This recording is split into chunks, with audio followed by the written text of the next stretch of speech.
Assalamualaikum warahmatullahi wabarakatuh. Perkenalkan, nama saya Lasuti, NIM 1914080025, jurusan Tadris IPA Fisika A, Universitas Islam Negeri Imam Bonjol Padang. Baiklah, di sini saya akan mereview materi metodologi penelitian tentang isu-isu yang berkaitan dengan pembelajaran IPA.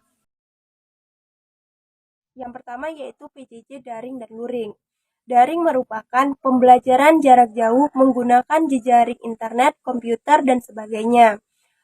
Penyebab dari pembelajaran daring ini dilakukan yaitu karena merebaknya wabah penyakit, yaitu wabah penyakit yang menular yang disebabkan oleh virus COVID-19, yang mana dengan merebaknya virus ini berdampak di berbagai bidang, termasuk di dalam bidang pendidikan, karena tidak mungkin pendidikan ini berhenti begitu saja sampai wabah ini dan menunggu sampai wabah ini hilang. Makanya Menteri Pendidikan kita menerapkan atau membuat peraturan dengan peraturan baru, yaitu dengan diadakannya pembelajaran daring. Implikasi pembelajaran daring bagi peserta didik. Yang pertama yaitu peserta didik kurang memahami materi yang diajarkan. Ini sering terjadi di pelajar sekolah dasar, di mana pelajar sekolah dasar biasanya yang menjadi guru atau pendidiknya di rumah adalah orang tuanya. Sebagian besar orang tua dari peserta didik itu terkadang tidaklah orang yang berpendidikan tinggi. Misalnya, kebanyakan dari mereka hanya tamat sekolah dasar atau sekolah menengah pertama. Sedangkan pembelajaran yang diajarkan itu tidak pernah ia ketahui atau tidak pernah ia pelajari. Yang kedua yaitu pembelajaran yang dilakukan tidak efektif. Ini karena biasanya di saat di waktu jam pembelajaran, kebanyakan siswa ada yang tidak mempunyai smartphone untuk belajar, kemudian kesulitan jaringan yaitu merupakan faktor utama dari pembelajaran daring ini. Yang ketiga yaitu peserta didik merasa jenuh dan bosan ataupun mengantuk memandangi layar smartphone atau komputernya. Hal itu mungkin sebagian besar peserta didik yang melakukan pembelajaran daring merasakannya, karena tidak adanya siklus pergantian jam pembelajaran. Biasanya waktu siklus pergantian jam pelajaran bisa dimanfaatkan oleh peserta didik untuk merefreshingkan otaknya sejenak. Tetapi pada pembelajaran daring mungkin hal itu lebih sulit dirasakan ya, karena pembelajaran daring lebih terfokus kepada pemberian bahan dari guru ataupun pendidik melalui jejaring sosial dan biasanya diberikan secara sekaligus. Dan hal itu justru membuat peserta didik merasa bosan, jenuh karena hanya memandangi tugas tanpa adanya refreshing bertemu dengan orang banyak. Adapun solusi yang dapat dilakukan untuk mengatasi yang mungkin dapat mengatasi implikasi permasalahan yang di atas tadi. Yang pertama yaitu guru melakukan pembelajaran luring ataupun tatap muka minimal satu kali seminggu. Yang kedua yaitu guru memberikan penjelasan materi secara bertahap serta dengan bahasa yang sederhana dan mudah dipahami, serta memberikan contoh yang mudah dipahami oleh peserta didik. Sedangkan luring sendiri merupakan pembelajaran yang terputus dari jaringan internet komputer. Adapun penyebab dari pembelajaran luring ini yaitu sama halnya dengan PJJ daring, yaitu karena ada merebaknya virus COVID-19 yang mana menghantarkan tiap-tiap individu membatasi mobilitasnya, karena virus ini sangat mudah dari individu yang satu ke individu yang lainnya. Adapun implikasi ataupun permasalahan yang dihadapi peserta didik dalam pembelajaran jarak jauh luring yaitu kegiatan belajar mengajar berjalan tidak efektif karena pembelajarannya dilakukan secara luring, maka peserta didik kurang memahami materi pembelajaran sehingga mengakibatkan pembelajaran yang dilakukan kurang berjalan dengan efektif. Yang kedua yaitu kompetensi-kompetensi yang diharapkan oleh guru tidak dapat tercapai dengan baik. Hal itu mungkin disebabkan karena kurangnya ruang dan waktu yang diberikan dalam pembelajaran PJJ luring ini. Adapun solusi yang dapat diterapkan untuk meminimalisir implikasi peserta didik tersebut, yang pertama yaitu tenaga pendidik harus melakukan diskusi dengan wali murid untuk bisa turut serta memantau mengenai pembelajaran yang dilakukan oleh siswa di rumah. Yang kedua yaitu pendidik meminta kepada wali murid untuk bisa memahami mengenai materi yang diberikan sehingga bisa membantu anak dalam belajar di rumah dan memahami materi yang telah diberikan oleh guru tersebut. Yang kedua yaitu keterampilan abad ke-1 ditandai dengan abad keterbukaan, yang mana artinya kehidupan manusia pada abad ini banyak mengalami perubahan. Selain itu, abad 21 meminta sumber daya manusia yang berkualitas tinggi yang dihasilkan oleh lembaga yang dikelola secara profesional sehingga menghasilkan hasil yang unggul.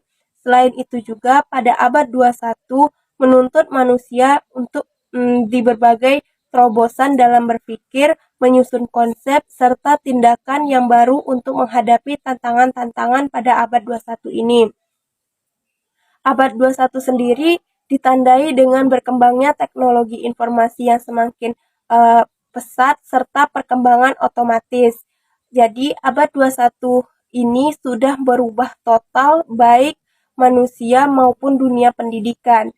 Dan abad 21 sendiri dikenal dengan masa pengetahuan, yang mana di era ini semua alternatif upaya pemenuhan kebutuhan hidup dari berbagai konteks lebih berbasis pengetahuan.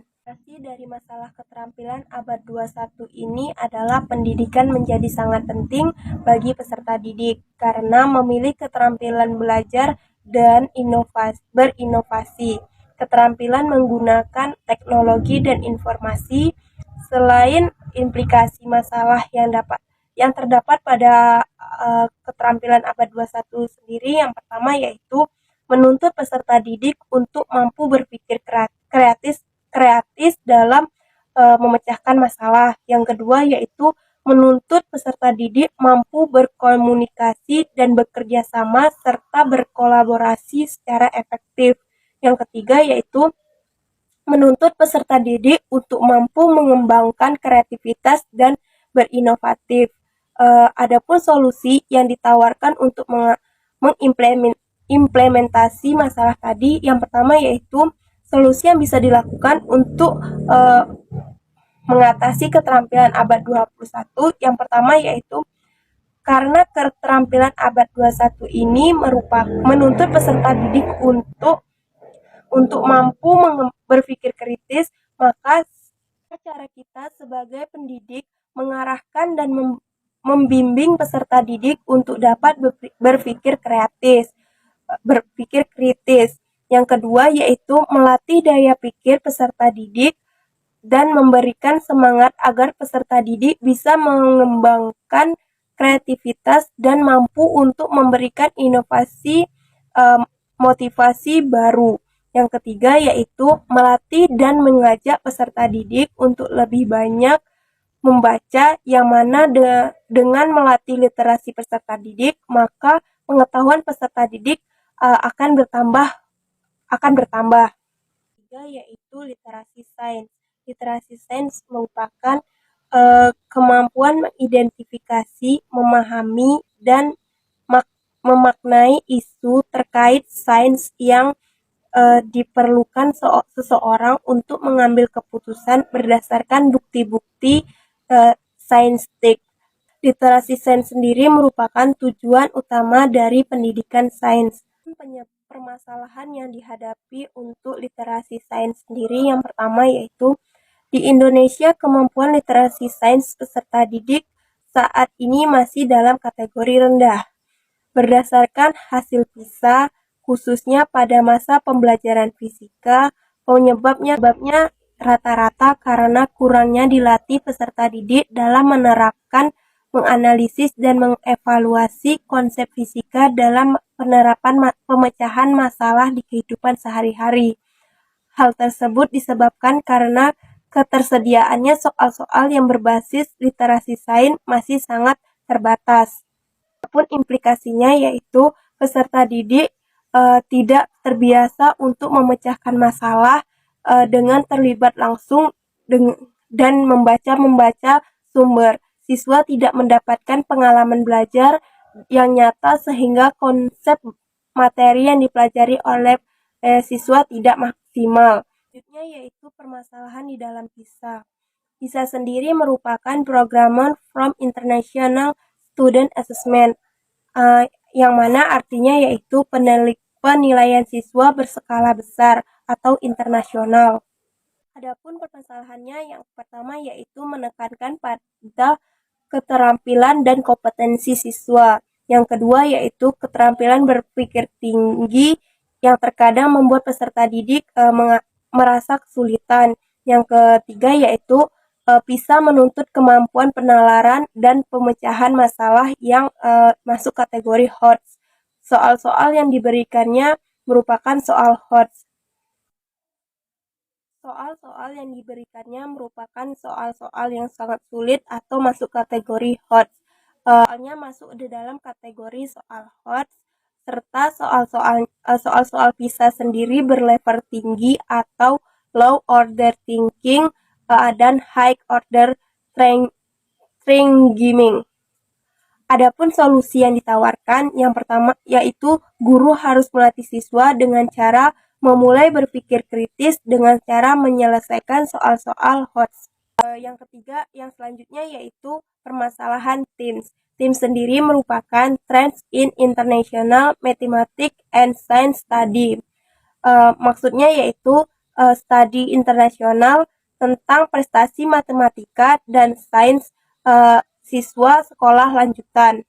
Yang pertama yaitu penyebab dari TIMSS sendiri. Yang pertama yaitu rendahnya kemampuan siswa dalam bidang sains dan matematika. Siswa lupa materi atau tidak memahami maksud dari soal apabila tidak diatasi. Yang kedua yaitu kurangnya perhatian siswa dalam pembelajaran sains dan matematika. Yang mana hal itu disebabkan kurangnya pemahaman siswa dalam menjawab berbagai variasi soal model TIMSS serta kurangnya buku bacaan atau soal-soal yang diberikan kepada peserta didik. Mungkin hal itu menjadi faktor utama kurangnya perhatian siswa didik dalam pembelajaran sains dan matematika. Adapun solusi yang ditawarkan yaitu pembelajaran IPA terpadu di sekolah, serta diharapkan peserta didik mampu atau bisa menjelaskan atau menerapkan pembelajaran tersebut pada kehidupan sehari-hari. Yang kedua yaitu peserta didik perlu memberikan berbagai variasi soal serta saat pembelajaran agar siswa memiliki pengalaman maupun kesempatan untuk mengembangkan kemampuan dalam menjawab soal model TIMSS. Itu KPS atau keterampilan proses sains, merupakan kemampuan siswa untuk menerapkan metode ilmiah dalam memahami, mengembangkan, dan menemukan ilmu pengetahuan.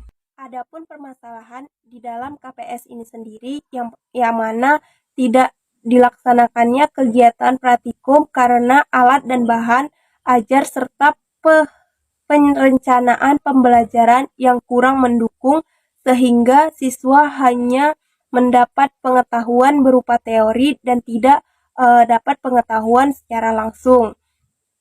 Penyebabnya yaitu banyaknya sekolah-sekolah yang kekurangan fasilitas pendidikan serta perencanaan pembelajaran yang kurang mendukung, sehingga membuat siswa kurang mendapatkannya teori secara langsung. Implikasinya yaitu kurangnya pendukung belajar siswa atau fasilitas belajar akan mengakibatkan menurunnya prestasi belajar siswa, serta siswa akan sulit memahami mengenai materi-materi yang harusnya dilakukan dengan praktikum, namun guru hanya menjelaskan berupa teori saja. Adapun solusinya yaitu pengembangan KPS dapat dilakukan dengan metode praktikum, karena pada kegiatan ini dapat dikembangkan keterampilan psikomotorik, kognitif, dan efektif. Di sini siswa akan lebih dilatih untuk mengembangkan KPS dan membuat siswa lebih memahami suatu pembelajaran. Untuk sekolah-sekolah yang memiliki kekurangan fasilitas dapat melakukan praktikum secara sederhana menggunakan alat-alat sederhana yang ada di lingkungan sekitarnya. Yaitu generasi Z, alpha, dan digital. Permasalahan pada isu ini yaitu sebanyak kurang lebih 83% remaja tidak bisa lepas dari media sosial, walaupun hanya sehari. Yang kedua, dan dalam pembelajaran kebanyakan siswa tidak mau berpikir kritis, mereka hanya mengandalkan gadgetnya saja. Yang ketiga yaitu untuk anak generasi Z, alpha, dan digital, mereka melek teknologi. Adapun penyebabnya yaitu karena kecanduan teknologi, kurangnya perhatian dari orang tua, serta penyebab melek teknologi yaitu kurangnya belajar dari teknologi. Akibat dari isu ini yang pertama yaitu peserta didik akan menjadi ketergantungan terhadap gadgetnya, yang kedua tidak mau berpikir kritis, yang ketiga tidak bisa berkomunikasi secara langsung dengan baik, yang keempat bagi peserta didik yang melek akan teknologi, maka mereka akan tertinggal jauh. Adapun tindakan yang dapat dilakukan untuk yang pertama yaitu orang tua harus mengawasi anaknya, senantiasa mengawasi aktivitas anaknya. Yang kedua, ada seorang guru memberikan metode pembelajaran yang tentang berpikir kritis. Yang ketiga, dalam meleknya penggunaan teknologi, yaitu alangkah lebih baiknya memberikan pembelajaran yang khusus seperti les komputer dan segala macamnya yang bersangkut pautan dengan teknologi berbasis pengetahuan, yaitu hakikat IPA. Hakikat IPA merupakan makna alam yang dan berbagai fenomena, perlakuan, karakteristik yang dikemas menjadi sekumpulan teori maupun konsep melalui serangkaian proses ilmiah yang dilakukan oleh manusia. Mana permasalahan pada isu ini yaitu kurangnya tenaga pendidik IPA memahami hakikat sains itu sendiri maupun menciptakan pembelajaran yang sesuai dengan karakteristiknya. Yang kedua yaitu dalam pembelajaran IPA, teknik inquiry diabaikan dan jarang digunakan. Yang ketiga yaitu keterampilan siswa dalam pembelajaran IPA pada keterampilan generik sains yaitu kurangnya kemampuan dasar dalam pengalaman siswa karena pengalaman menentukan keluasaan pengembangan kemampuan dasar siswa. Yang keempat yaitu pembelajaran belum sesuai dengan standar nasional. Adapun penyebab dari isu ini sendiri yaitu karena pendidik belum memahami sepenuhnya hakikat IPA. Yang kedua yaitu karena pembelajaran inquiry terlalu lama diselesaikan. Yang ketiga karena siswa tidak paham jika belajar sendiri. Adapun akibat dari permasalahan isu tersebut yang mana siswa hanya menampung materi dari guru saja. Yang kedua, bisa membuat pembelajaran tidak sesuai tepat waktu. Adapun tindakan yang dapat dilakukan untuk mengatasi isu tersebut yaitu tenaga pendidik harus mampu memahami secara utuh hakikat dari sains dan keterampilan proses. Yang kedua, dan memadukan antara pembelajaran sains dengan teknologi karena keduanya sangat berkaitan erat. Yang ketiga, mengubah metode pembelajaran agar tidak berpusat kepada guru sendiri dan siswa dapat lebih aktif dalam belajar dan mencari bahan ajar. Yang keempat, peserta memiliki keterampilan generik tentang sains. Cukup sekian penyampaian saya pada materi isu-isu permasalahan dalam pembelajaran IPA. Kurangnya saya mohon maaf. Saya akhiri. Assalamualaikum warahmatullahi wabarakatuh.